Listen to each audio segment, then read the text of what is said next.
avion wapi biso dans l'avion témoin biso zaka futika ticket pour que vous voyez na toke la kananga yo bani kutara likolo Seigneur Jésus-Christ naza mutu masumu na okende pa nani limbisa masumu na ngai soko yukoka esali mwana mwasi wana albakwa na albishi bino ko tokomi wana nde yo mbote mesali ni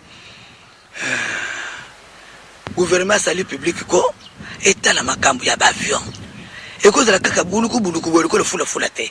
Les voyages à travers le pays dans nos avions ici, c'est pareil au fula que nous prenons ici. Il y a même parfois des insectes qu'on remarque dans des avions qui devaient être des lieux les plus luxueux. Mais malheureusement, c'est un peu de fula en l'air. Si on peut mettre de l'ordre de ce côté, ça ferait du bien. Voilà, pour répondre à toutes vos préoccupations, le gouvernement, par l'entremise du ministère des Transports et Voies de Communication, a préféré d'abord avoir comme garantie l'actualisation de la loi de 1955. Elle n'est plus adaptée, mais c'est celle-là qui continue à régir la sûreté et la sécurité de l'aviation civile en République démocratique du Congo. C'est un projet sous examen au Parlement. Alors, pour avoir des réponses à toutes ces questions, nous avons invité ce soir le ministre des Transports et Voies de Communication, Mathieu Pita.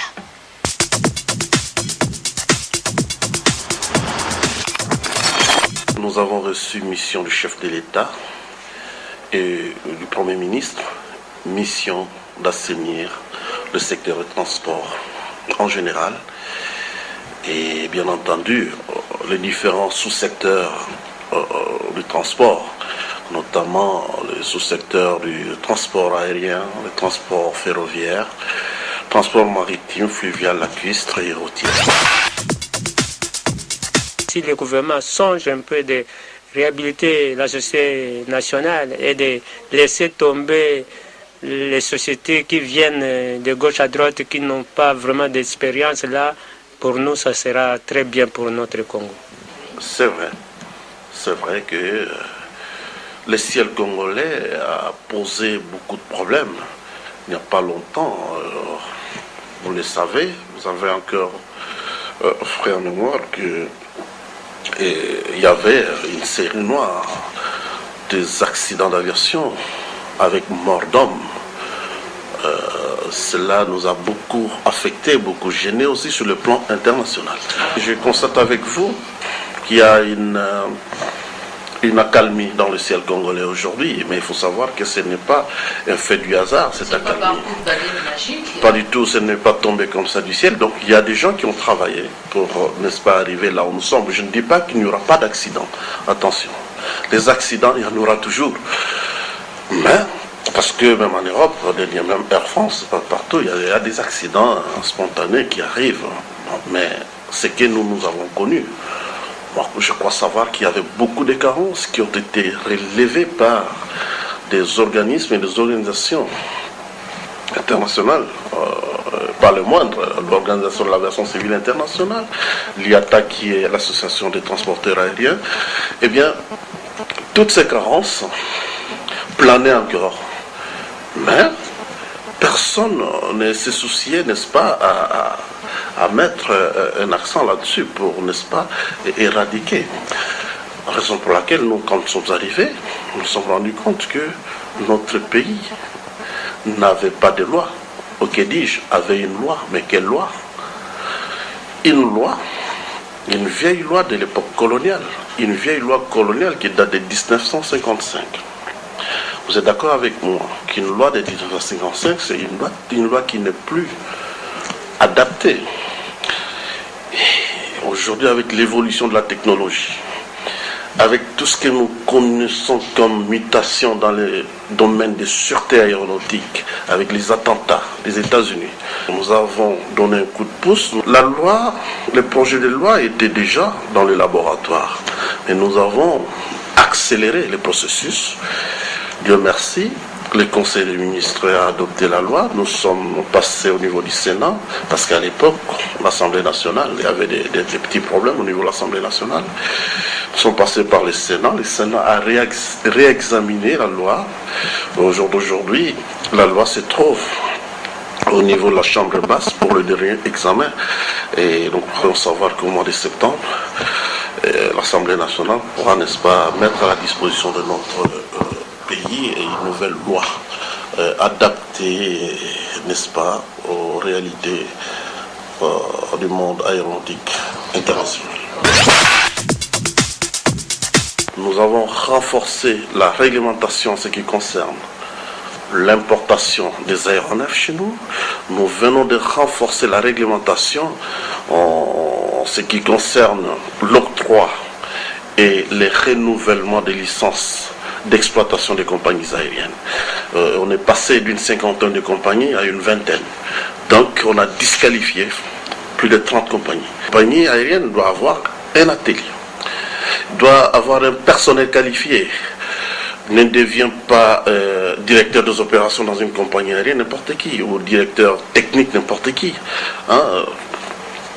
Un commerçant peut prendre son cousin, son fils, et faire de son cousin un directeur technique, directeur des opérations. Fini cette histoire-là. Fini, il y a un profil. Tous ces efforts fournis par le gouvernement ont été appréciés à des milliers de kilomètres de la République démocratique du Congo. C'est même cela qui justifie l'arrivée à Kinshasa il y a quelques moments du président de l'OACI. Nous en avons parlé également avec le ministre Mathieu Pita.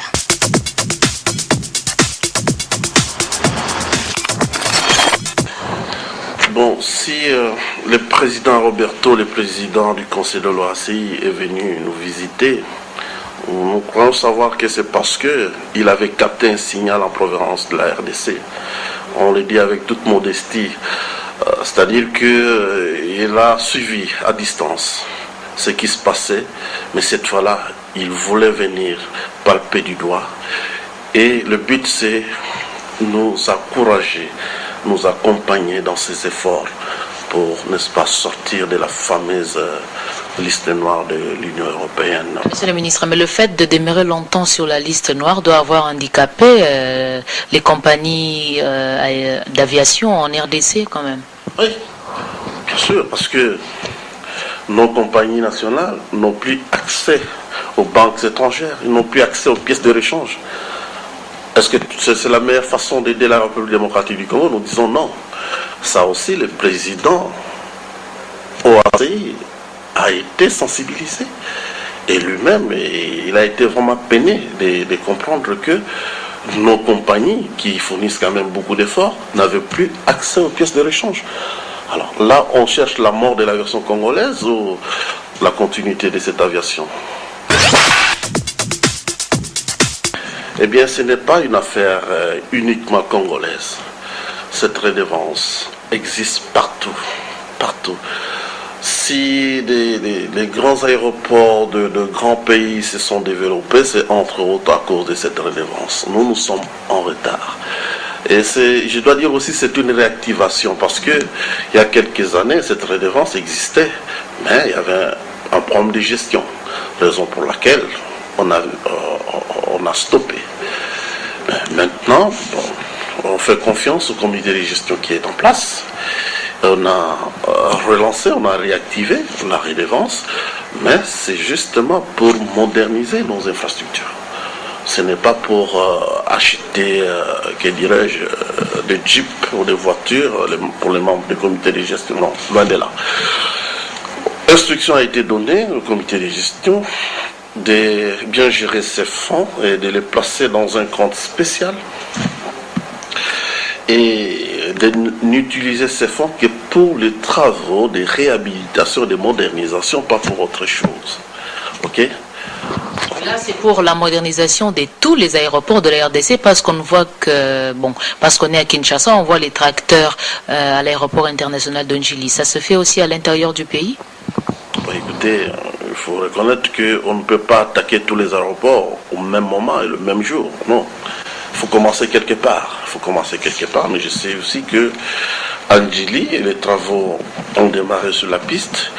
Nous sommes aussi présents sur la piste de Mwanda, sur l'aérogare de Goma, parce que la piste, ça c'est un financement allemand, mais l'aérogare de Goma, on va financer aussi les études pour l'aérogare de Kisangani et pour Lubumbashi. Donc la série continue, les espoirs sont permis.